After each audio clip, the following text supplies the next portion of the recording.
no queremos más de lapicera, no queremos más personalismo. Nosotros queremos estar en la mesa donde la lapicera la tengamos todos aquellos referentes de los distintos sectores del peronismo y entre todos elijamos los mejores hombres para defender al movimiento obrero, a los ciudadanos y a los que menos tienen. Para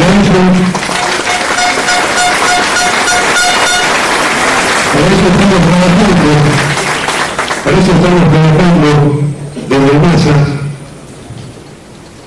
Hay compañeros que militan desde hace muchísimos años, algunos son secretarios generales, otros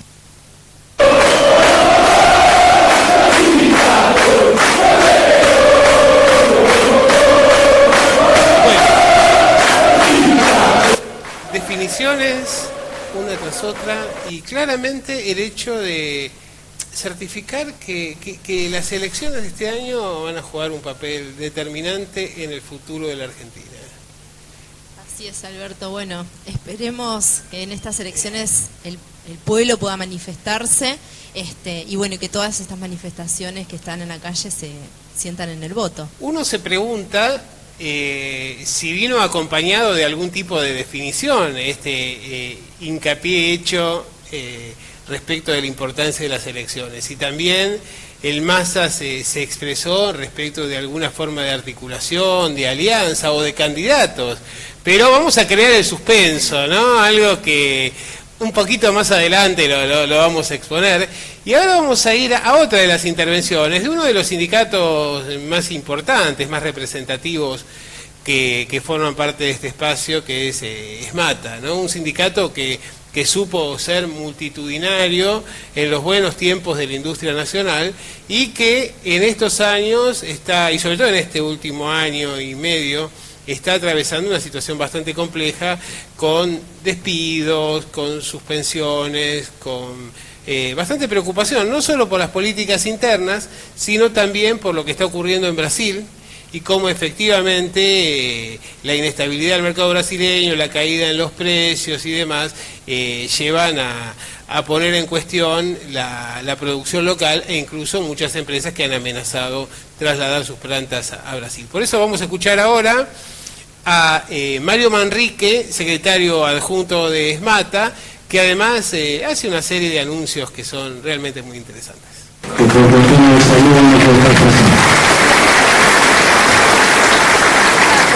Es difícil tomar la palabra después de las exposiciones que han hecho mis compañeros. Han hecho un relato muy exhaustivo y muy profundo de la situación que hoy vivimos socialmente en nuestro país. Situación que obviamente debemos cambiar. Alguna vez un gran conductor dijo que los dirigentes sindicales éramos sabios y prudentes, y debemos ser sabios en la construcción de alternativas, en la construcción de ideas y firmes en nuestras convicciones. Y tenemos que ser prudentes a la hora de elegir el momento de confrontar. Porque también ese gran conductor, que fue Juan Domingo Perón, decía que en la confrontación permanente se pierden los valores. Y lamentablemente estamos perdiendo los valores. También voy a tomar la palabra del secretario general del MASA, Omar Viviani, que permanentemente nos dice que son épocas para pensantes y no para valientes. Bueno, compañero, hoy la historia nos está poniendo a prueba. Hemos cometido muchos errores en el movimiento obrero y de la política. Pero si no sabemos aprender de nuestros errores y construir nuevas opciones y nuevos liderazgos, seguramente no solo no vamos a tener destino,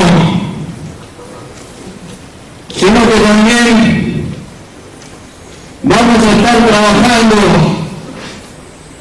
para que en este país se profundicen las políticas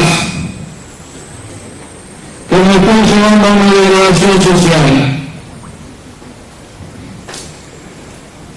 ¿Puedo sumar la palabra? Hace muchos años hay un médico que decía que se venía la máquina de cortar boludo, el país se quedaba sin habitantes.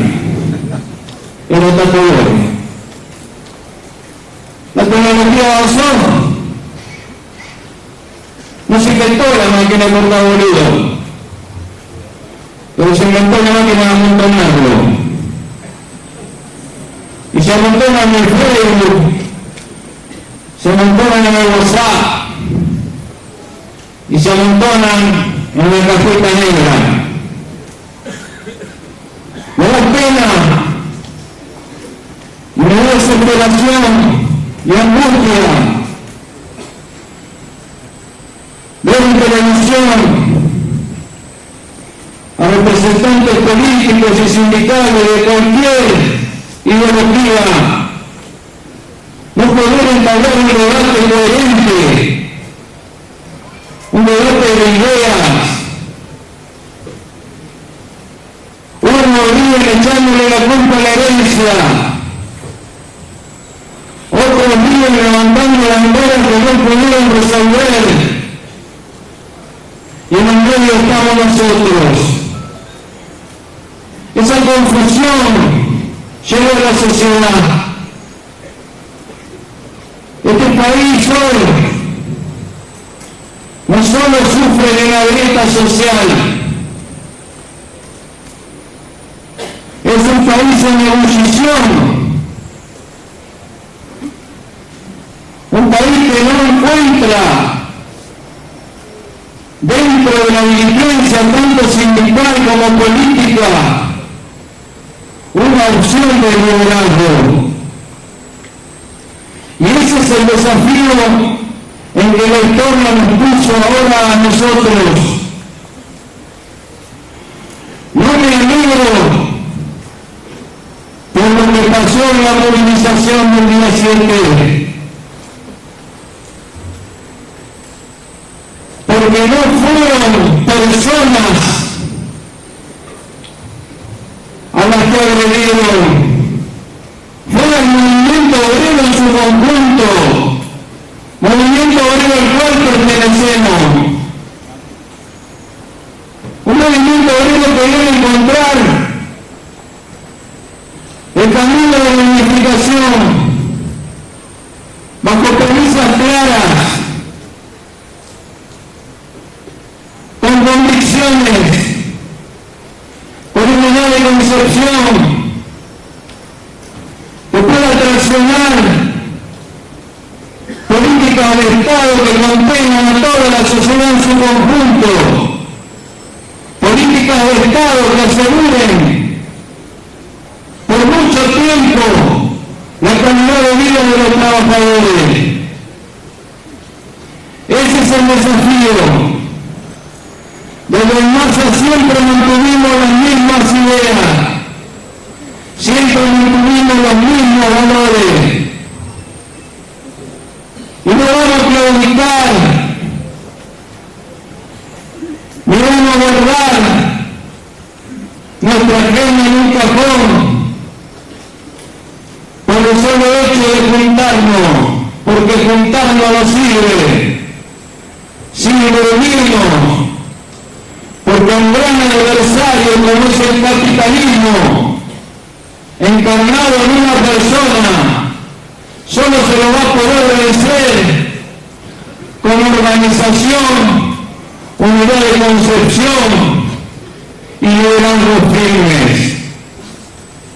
Entonces, compañeros, no me voy a extender más. Simplemente decirles que llegó la hora de comprometernos. Todos sabemos las montañas que hicimos, de un lado, del otro, de los costados. Ya no podemos más seguir echándole la culpa a nadie. Es hora de ponernos de pie y empezar a transitar el camino de la transformación social en este país, que lleve al pueblo trabajador a recuperar la dignidad de él y su familia. Muchas gracias, compañeros.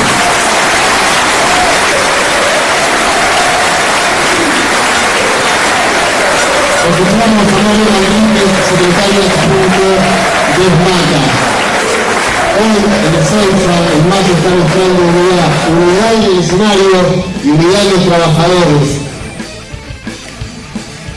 ¿Cuántas definiciones? Sí, Alberto.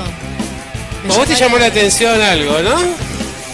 Y lo que pasa es que podemos sintetizar este discurso, digamos, en todos los discursos, en todas las palabras, que venimos a escuchar. País en ebullición, dignidad, trabajo estable, familia unida.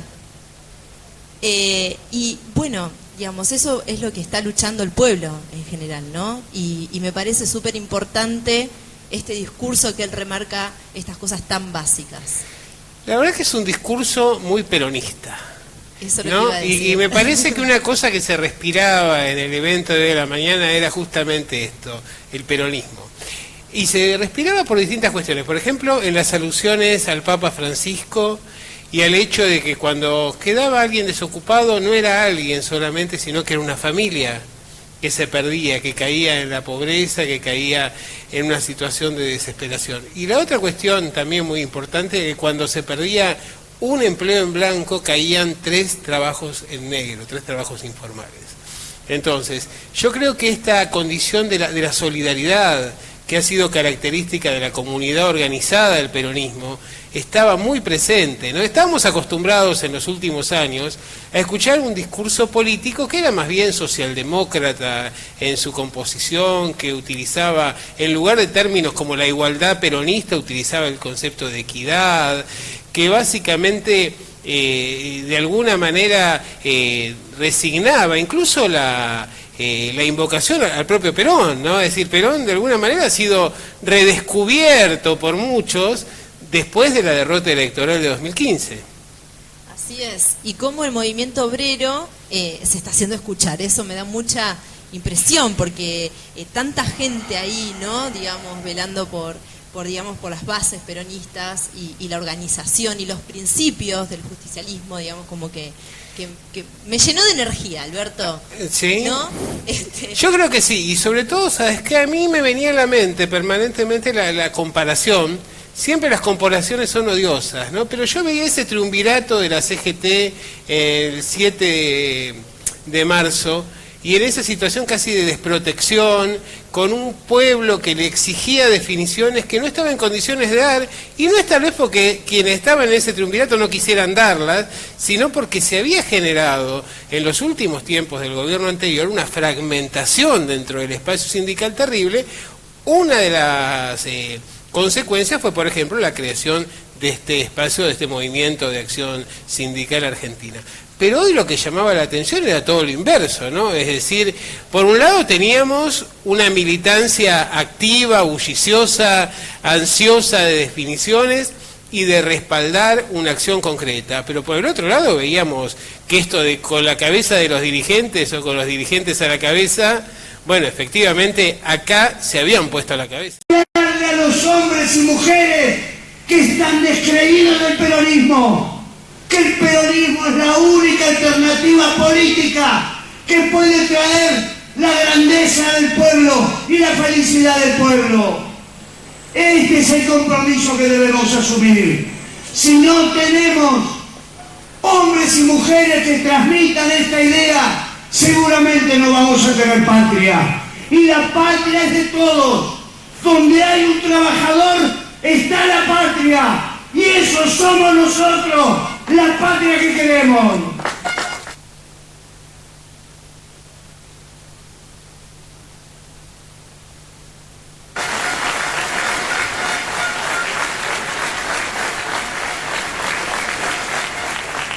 Por eso, compañeras y compañeros, bien lo señalaba el Chango Sacia recién, no integramos el consejo directivo de la CGT porque algunos compañeros creyeron que entre 4 o 5 iban a envolver al actual presidente. Porque también es cierto, los trapitos sucios se lavan en casa, no en los canales de televisión ni por los diarios. Yo siempre digo que el problema no es de los trabajadores, el problema es de los dirigentes, porque hay dirigentes que no tienen las pelotas para pararse adelante del pueblo argentino a decir qué es lo que hay que hacer. Entonces prefieren entrar por la puerta de atrás a ver qué negocian. Y con políticas liberales que hambrean a los pueblos, como está pasando en Latinoamérica, no se puede negociar. Se los tiene que enfrentar hasta las últimas consecuencias.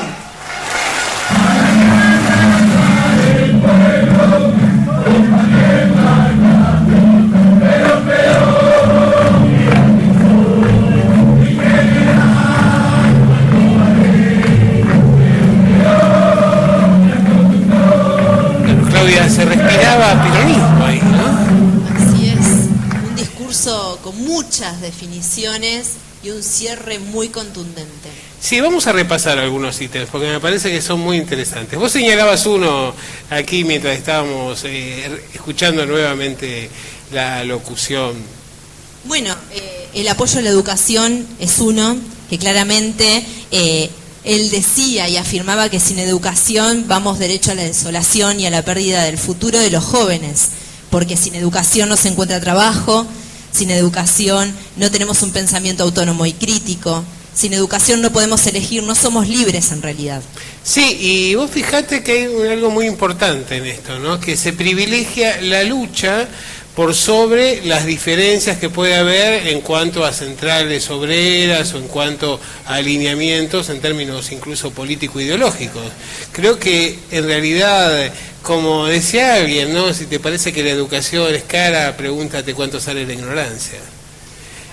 Y me parece que esto es muy importante, ¿no? Que es la definición clara respecto de la necesidad de respaldar la lucha docente, porque efectivamente en una educación de baja calidad, los que más pierden son aquellos que son más débiles en términos económicos y sociales.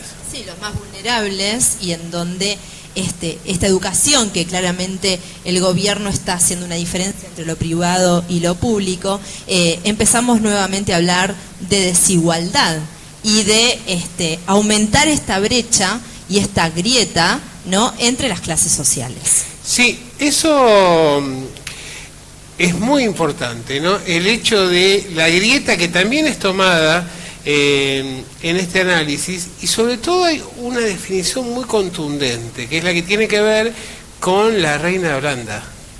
Así es, fue muy muy fuerte lo que él dijo, ¿no?, Sí, acerca del 24 de marzo. Todo el contexto de la dictadura y cómo en un 24 de marzo no hubo un acto oficial y nuestro presidente eligió ir a visitar a la reina de Holanda, cuando en realidad recordemos que en su casamiento su padre no pudo asistir por sus actos en la dictadura. Por haber sido cómplice de la dictadura, haber sido uno de los responsables justamente de la dictadura cívico-militar. Y esto realmente es preocupante, ¿no? Porque las denuncias exceden largamente lo que tiene que ver la cuestión puramente sindical. porque efectivamente creo que lo que hace el sindicalismo es un reclamo y una apuesta firme por la democracia, pero no solo por la democracia de formas, sino fundamentalmente por la democracia social, por lo que tiene que ver con la integración social, con la equiparación en términos de las posibilidades, con la igualdad. Y creo que esto es fundamental. Vemos que la dirigencia sindical, en este caso claramente se ve con el Movimiento de Acción Sindical Argentino, en realidad lo que pretende es ejercer un liderazgo frente a eso que podríamos llamar una masa en disponibilidad, ¿no? Que efectivamente tienen claro qué es lo que no quieren, también seguramente tienen claro a dónde llegar. El problema es que necesita una articulación, una conducción, y eso es lo que está ausente.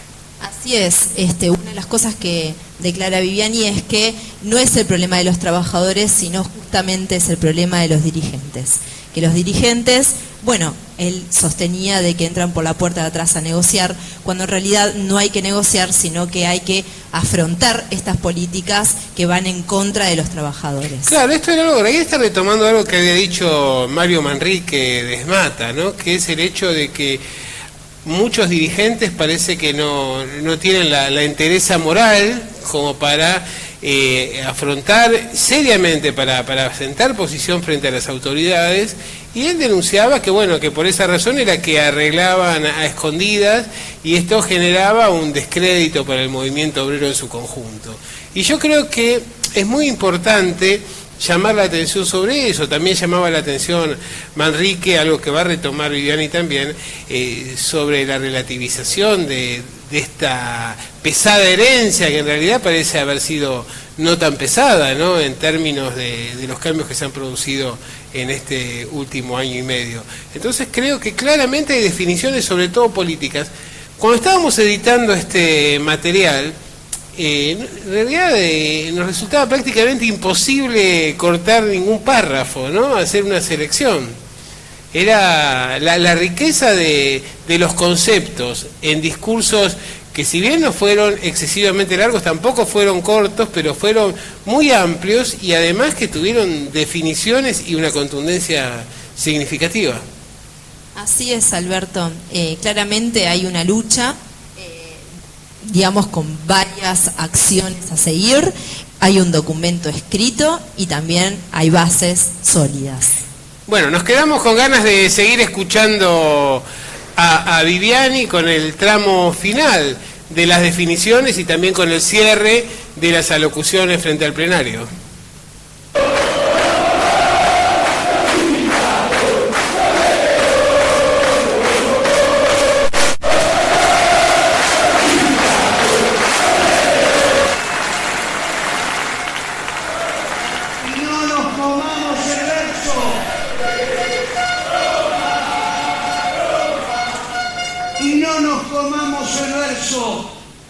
De que los trabajadores somos golpistas, porque cada vez que hubo un golpe de Estado en Argentina, los platos rotos los pagamos los trabajadores, o con salario, o con pérdida de fuente de trabajo, o con desaparecidos. O no sabemos también que cada vez que hubo un golpe de Estado, lo primero que se intervino fue la CGT y los sindicatos para disciplinar a los trabajadores. Entonces le decimos al señor presidente que se quede tranquilo, tiene que cumplir el mandato hasta el último día, pero también le solicitamos que mire lo que está pasando abajo, que salgan de adentro del reposo donde viven y que miren la necesidad del pueblo argentino. Cuando hablan de diálogo, no nos negamos al diálogo, nos negamos a que nos aprieten, a que digan tengo una carpeta, tengo otra carpeta, que con la carpeta hagan como Papillón, que se lo metan en el orto.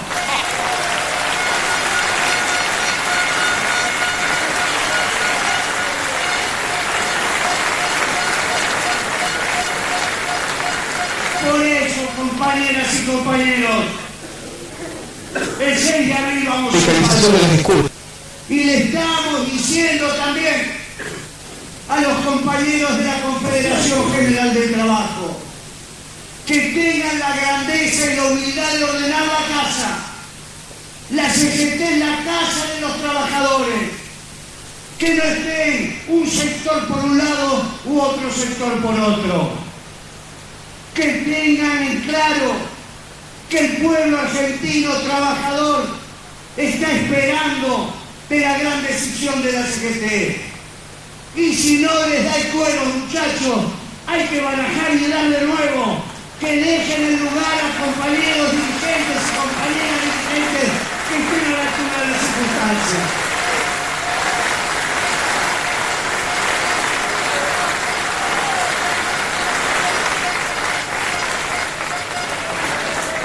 Por eso, compañeros, no los convoco.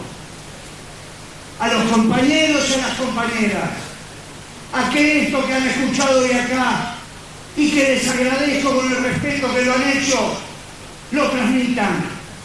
Cada uno de nosotros tenemos que ser esa polea de transmisión. El peronismo será grande o no será nada, y este país sin peronismo no puede llegar a tener la justicia social que todos anhelamos. En consecuencia, el 6 de abril, paro nacional por 24 horas y un plan de lucha hasta que se cambie el modelo económico que está ahorrando a millones de argentinos. Muchas gracias, compañeros. Buenos días a todos. Vamos para adelante. ¡Viva la patria! ¡Viva Perón!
Bueno, todas definiciones, y en realidad aquí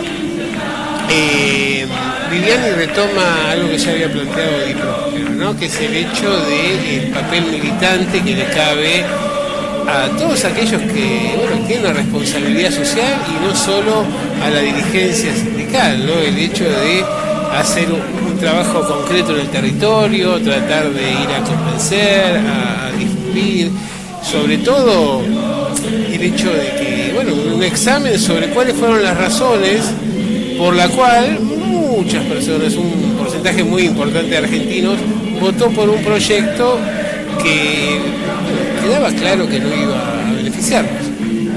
Sí, así es. Y él declara el rol primordial que tuvieron los medios de comunicación, digamos, en esto, ¿no? El apoyo que los medios de comunicación más escuchados por la gente, más populares, hicieron en apoyo al gobierno.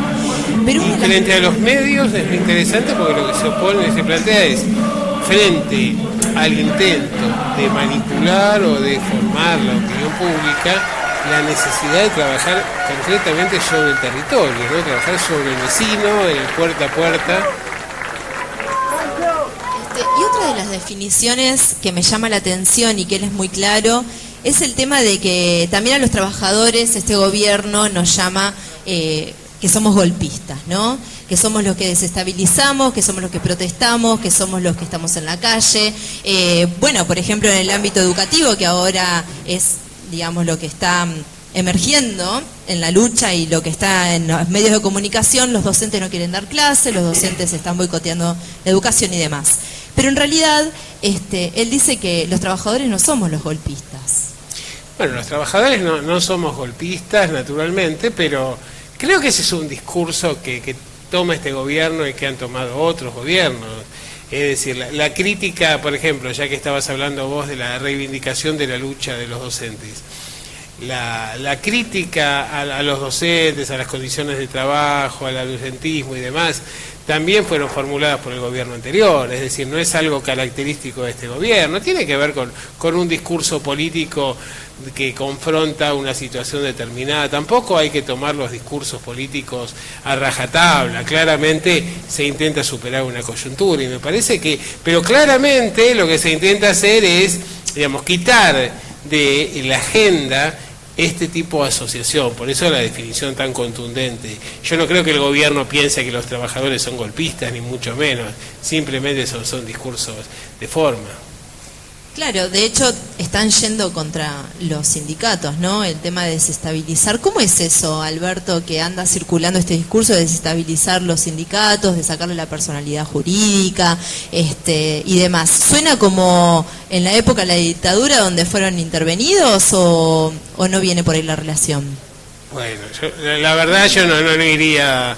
Me parece que ese es un discurso que intenta instalar un sector, pero que es un discurso que tiene poco que ver con la realidad. Nosotros vivimos en un Estado de Derecho.